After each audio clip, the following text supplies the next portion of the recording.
اور آج پھر ایک بڑی سازش ہو رہی ہے. وہ سازش کیا ہو رہی ہے؟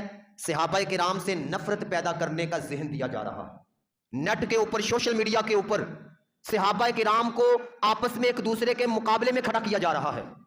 حضرت ابو بکر صدیق رضی اللہ تعالیٰ عنہ اور حضرت علی شیر خدا رضی اللہ تعالیٰ عنہ، ان کو آپس میں مقابلے میں کھڑا کیا جا رہا ہے.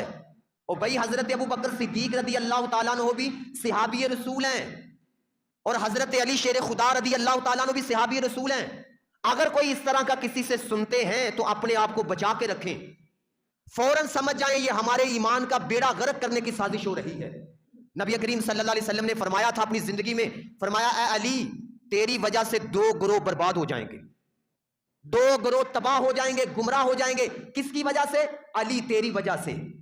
فرمایا علی تیرا معاملہ بھی حضرت عیسیٰ علیہ السلام کی طرح ہے. وہ کیسے؟ فرمایا جس طرح کئی لوگ عیسیٰ کی محبت میں اتنا حد سے بڑھ گئے تھے کہ انہوں نے عیسیٰ علیہ السلام کو اللہ کا بیٹا کہہ دیا تھا. اور فرمایا کچھ لوگ حضرت عیسیٰ علیہ السلام کے بغض میں اتنا بڑھ گئے تھے، انہوں نے حضرت عیسیٰ علیہ السلام کی ماں کے اوپر تہمت کا الزام لگا دیا تھا. فرمایا علی تیرا معاملہ بھی عیسیٰ علیہ السلام کی طرح ہی ہے. جس طرح 2 گروہ وہاں پر تباہ ہوئے، اسی طرح تیری وجہ سے بھی 2 گروہ برباد ہوں گے، 2 گروہ تباہ ہوں گے. کون کون سے؟ ایک جو تیری محبت میں حد سے بڑھے گا، اور ایک وہ گروہ جو تیرے بغض میں حد سے بڑھے گا. محبت میں حد سے بڑھنے والا بھی تباہ، اور بغض میں حد سے بڑھنے والا بھی تباہ. محبت کیسی؟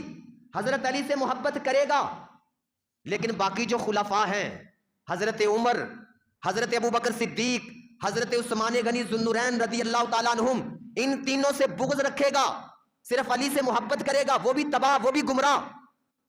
اور وہ بھی گروہ گمراہ ہے جو صرف ان تینوں سے محبت رکھے گا اور علی سے بغض رکھے گا، وہ بھی تباہ و برباد.